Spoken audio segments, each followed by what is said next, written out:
ನಮಸ್ತೆ ಎಲ್ರಿಗೂ. ನೀವು ಇಲ್ಲಿ ತನಕ ಮಾಡಿರೋದಂತಹ ತಿಂದಿರೋದಂತಹ ತುಂಬಾ ರುಚಿಯಾಗಿರುವಂತಹ ಮೊಟ್ಟೆ ಹಾಕಿ ಮಾಡುವಂತಹ ಶಾವಿಗೆ ಉಪ್ಪಿಟ್ಟಿನ ರೆಸಿಪಿಯನ್ನು ಇವತ್ತು ಹೇಳ್ಕೊಡ್ತಾ ಇದ್ದೀನಿ. ಖಂಡಿತವಾಗ್ಲೂ ತುಂಬಾ ಆರೋಗ್ಯಕರವಾಗಿರುವಂಥ ರೆಸಿಪಿ ಇದು. ಒಂದ್ಸರಿ ಈ ರೆಸಿಪಿನ ಮರೆಯದೆ ಟ್ರೈ ಮಾಡಿ. ಇದನ್ನು ಮಾಡೋದಕ್ಕೆ ನಾನು ಅಕ್ಕಿ ಶಾವಿಗೆನ ತಗೊಂಡಿದ್ದೀನಿ. ಇದು ಅನಿಲ್ ಶಾವಿಗೆ. ಒಂದು 4 ಜನರಿಗಾಗುವಷ್ಟು ತಗೊಂಡಿದ್ದೇನೆ. ಹಾಗೆಯೇ ಒಂದು 2ರಿಂದ 3 ಮೊಟ್ಟೆ ಸಾಕು ನಮಗೆ. ಮೊದಲಿಗೆ ನೀರನ್ನು ಸ್ವಲ್ಪ ಬಿಸಿ ಮಾಡಿಕೊಂಡು ನಾವು ಶಾವಿಗೆನ ಬೇಯಿಸ್ಕೋಬೇಕು.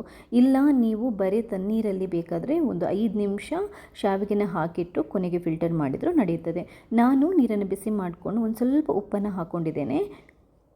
ಉಪ್ಪನ್ನು ಹಾಕ್ಕೊಂಡಾದ ನಂತರ ಈ ಶಾವಿಗೆ ಕೂಡ ಹಾಕ್ಕೊಳ್ಳಿ. ಹಾಗೆಯೇ 1 ಟೀ ಸ್ಪೂನಷ್ಟು ಕುಕ್ಕಿಂಗ್ ಆಯಿಲನ್ನು ಹಾಕೋಬೋದು. ನಾನು ಒಂಚೂರು ಇದು ಬೆಂದ ನಂತರ ಕುಕ್ಕಿಂಗ್ ಆಯಿಲನ್ನು ಹಾಕ್ತೀನಿ.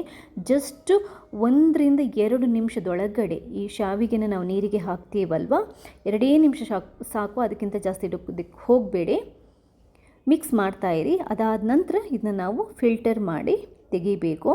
ಬಿಸಿ ನೀರಿಗೆ ಹಾಕ್ಕೊಂಡು ನಾವು ತೆಗೆಯೋದಿದ್ರೆ, ಬೇಯಿಸೋದಿದ್ರೆ ಜಸ್ಟ್ 1ರಿಂದ 2 ನಿಮಿಷ ಸಾಕು. ಇದನ್ನ ಬಿಸಿ ನೀರಲ್ಲಿ ಬಿಟ್ಟರೆ ಸಾಕು.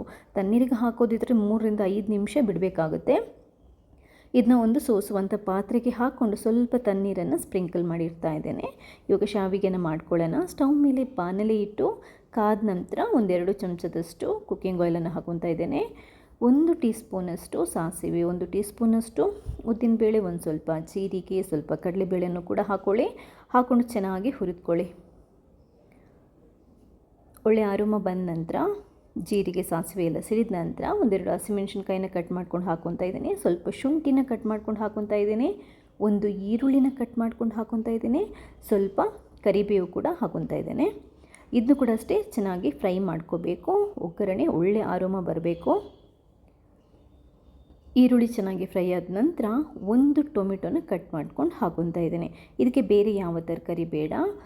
1 ಟೀ ಸ್ಪೂನಷ್ಟು ಉಪ್ಪನ್ನು ಹಾಕ್ಕೊತಾ ಇದ್ದೇನೆ. ಚೆನ್ನಾಗಿ ಮಿಕ್ಸ್ ಮಾಡ್ಕೊಳ್ಳಿ. ಟೊಮೆಟೊ ಮೆತ್ತಗಾಗಬೇಕಂದ್ರೆ ಟೊಮೆಟೊ ಸ್ವಲ್ಪ ಬೇಯಬೇಕು. ಟೊಮೆಟೊ ಚೆನ್ನಾಗಿ ಬೇಯೋಷ್ಟೊತ್ತಿಗೆ ನಾವು ಈ ಮೊಟ್ಟೆನ ರೆಡಿ ಮಾಡ್ಕೊಂಡು ಇಟ್ಕೊಳ್ಳೋಣ. ಒಂದು ಪಾತ್ರೆಗೆ ಹಾಕಿ ಒಡೆದ್ಬಿಟ್ಟು ಹಾಕಿ ಆ ಮೊಟ್ಟೆನ ಚೆನ್ನಾಗಿ ಮಿಕ್ಸ್ ಮಾಡಿಕೊಂಡು ರೆಡಿ ಇಟ್ಕೊಳ್ಳಿ. ಇಲ್ಲ ನೀವು ಡೈರೆಕ್ಟಾಗೂ ಹಾಕ್ಬೋದು, ಬಟ್ ಈ ಥರ ಮಾಡಿದರೆ ತುಂಬ ಸುಲಭ. ಈಗ ಮೊಟ್ಟೆ ಮಿಕ್ಸನ್ನು ಇದಕ್ಕೆ ಸೇರಿಸ್ಕೊಳ್ಳಿ. ಹಾಕ್ಕೊಂಡು ಚೆನ್ನಾಗಿ ಮಿಕ್ಸ್ ಮಾಡ್ಕೊಳ್ಳಿ. ಬುರ್ಜಿ ಮಾಡ್ಕೊಳ್ಳುವಾಗ ಮಾಡ್ತೀವಲ್ಲೋ ಅದೇ ಥರ ಪ್ರೊಸೆಸ್ಸ, ಇಲ್ಲಾಂದರೆ ಸ್ಟೆಪ್ಸ. ಈಗ ಇದಕ್ಕೆ 1 ಟೀ ಸ್ಪೂನಷ್ಟು ಕೊತ್ತಂಬರಿ ಪುಡಿ, 1 ಟೀ ಸ್ಪೂನಷ್ಟು ಜೀರಿಗೆ ಪುಡಿ, 1 ಟೀ ಸ್ಪೂನಷ್ಟು ಖಾರ ಪುಡಿ, 1 ಟೀ ಸ್ಪೂನಷ್ಟು ಟೇಸ್ಟಿಂಗ್ ಪುಡಿಯನ್ನು ಹಾಕ್ಕೊಂಡಿದ್ದೇನೆ. ಮನೆಯಲ್ಲೇ ನಾನು ಮಾಡಿರುವಂಥದ್ದು. ಅದಿಲ್ಲದಿದ್ದರೆ ಸಾಂಬಾರು ಪುಡಿಯನ್ನು ಹಾಕ್ಕೊಳ್ಳಿ. ಚಿಟಿಕೆಯಷ್ಟು ಅರಿಶಿಣನ ಹಾಕ್ಕೊಂಡು ಚೆನ್ನಾಗಿ ಮಿಕ್ಸ್ ಮಾಡ್ಕೊಳ್ಳಿ. ಇದಕ್ಕೆ ಒಂದು ಸ್ವಲ್ಪ ಗರಂ ಮಸಾಲ ಪುಡಿಯನ್ನು ಹಾಕೋಬೋದು. ಚೆನ್ನಾಗಿ ಮಿಕ್ಸ್ ಮಾಡ್ಕೊಳ್ಳಿ.